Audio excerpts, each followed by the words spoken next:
Hello, I'm Stephen Rue, number 14 in AFM, currently living in Auburn, California. I have a construction company up in Auburn. We do home theater systems and home automation systems, electrical, quite a few things. We're a general contractor and an electrical contractor. Been doing that for 25 years and moved up to the foothills because there's a lot of people in that area that were trying to flee the Bay Area, and of course they're bringing all their money with them and wanted all the new stuff. So glad to help. I've been racing the AFM since 2010. Started at the track in Fernley, actually, doing a race with all my buddies at TTP, Twisted Track Productions, just a small little group. And all of us had such a kick, we're like, I want to do it again. And thus down the long tunnel of the rabbit hole we went. The years progressed. I think 2010 was my first novice year in AFM. I think I actually got the Formula 40 Novice Championship that year. And then it was thrown in the next year, 2011, to the expert class, and struggled because everybody at that time was just light years ahead of me and trying to learn, and you know, it actually progressed pretty quickly. I think 2012 was the fastest I've ever gone up until just recently here at Thunder Hill. I had a really good 2012 year, and just the seconds started clicking off. The right people were in my group. Mike Canfield jumped on board, started helping me with suspension, and I learned the secret. Being comfortable is key. If you are comfortable, you go faster. The fastest I've ever gone was the slowest I ever felt. And then every time I feel like I'm working hard to go fast, I go slower. So it's definitely one of those sports. I like to relate it to swimming. I was a high school swimmer, right? And swimming, yeah, you've got other people in the lane, but it's you against the water and lap time. So this is very similar. Yeah, there's other people on the track, but it's you against the track. How well can you get around the track and put everything together? And you watch the best guys these days. I forget one of the I think it was MotoGP or one of the events I was watching, and you watch those guys at every corner, every entry, every apex, every exit apex to the T. They're inches from the line, inches from the grass. Perfect. Like, okay. And they are at absolute maximum lean angle. They know the absolute fastest way around the track. I am nowhere near that. You know, and if anybody ever, does the math, you can see. But we're trying, and there's always more to learn, and that's what I love about racing, right? There's always the track has more to offer, and even on our little group, there's always somebody that is there with you, the next carrot that's doing one thing better than you can. That how do I do that, and how do I get up there with that next person? And there's always the next level. So that to me is a very exciting challenge, and I really like trying to take those challenges on head on and see how good I can be. I think my biggest roadblock is myself. The bike is more capable than I am, for sure. Getting over the hurdles of speed fears, getting your corner entries and maximum efficiency, I guess is what I would say, because there's an awful lot. You can dissect the track right into so many. Each corner has 5 aspects to it. Obviously you get your braking, your marker, you got your turn-in marker, you got your apex, you got your exit apex, you got your trajectory. There's so many different things that you're applying in one corner so fast to get it right, and then you have to do that to the next corner, next corner, next corner. Here at Thunder Hill we have 15 corners, and some of them are 5A, 5B, stuff like that. You my roadblock is more getting my head to put all those together in a sequence that they flow from one corner to the next as smooth as possible.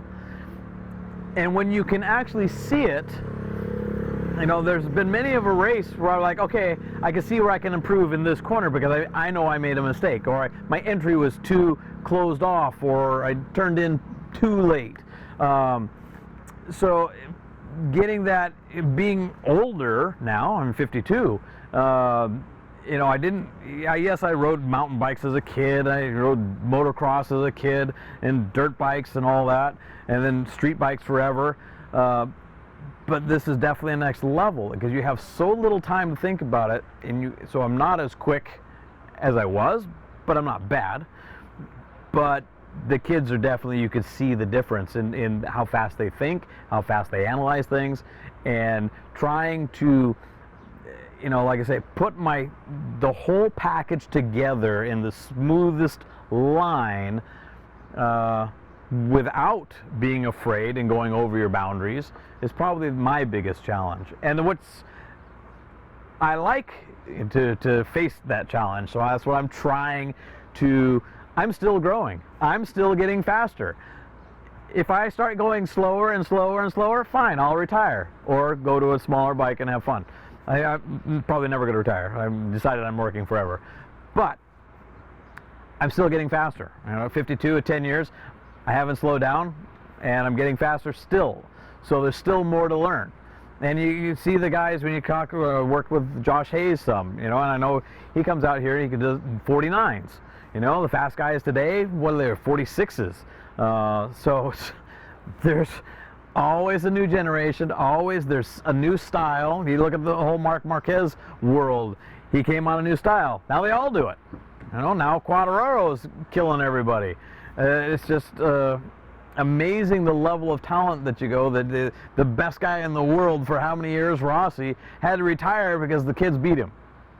Right? So, which it still happens, but there's still something for me to learn. So I'm still learning it. So that's my big challenge, is just trying to overcome my own fears and push through them. I think that's my biggest challenge. What are your goals for this year?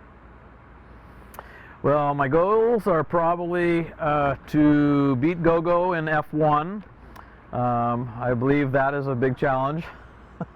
Funny, I have the same goal. Goals. My goals in racing and everything is just obviously to enjoy what I'm doing.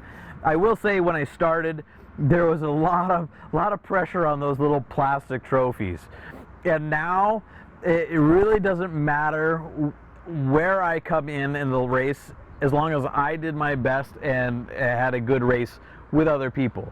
Perfect example, last time at Buttonwillow, the poor bike had some issues. We had a big hole in the exhaust. I was down on power, and there's a few other little things that I had to deal with.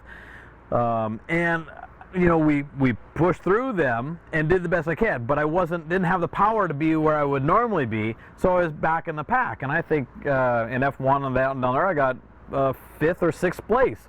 But I had a blast racing with guys, and it was okay. Now it becomes a racecraft. Who can do this better? Who can outbreak that guy? I definitely didn't have the drive, so I had to do everything else so it was putting the whole package together so that you could take the machine that you had and do the best you could with it, and hopefully just have a good time. And we all came home safe and happy, so that was a very fun race. So not putting that pressure on, I gotta be first. No, I just have to do the best I can do with what I have for that day, because at 52, I'm not going to be first all the time. It is going to happen here and there, and thankfully they have the old man class. But kids can race. But yeah, I think just still enjoying it, enjoying what we're doing, and there again, still learn. I want to get faster. There's things that I can see that I can learn and do, and just kind of want to master the sport a little bit more, so that when I do come back to coaching and talking, I have proof, a plan, and I can work with people and explain the pros and cons of what they're trying to achieve, and hopefully help people at that point. I'm having a lot of fun coaching as well. So I think that's the secret to it all, as long as you enjoy it. And right now I'm having a lot of fun at it. I'm old. I want good stuff.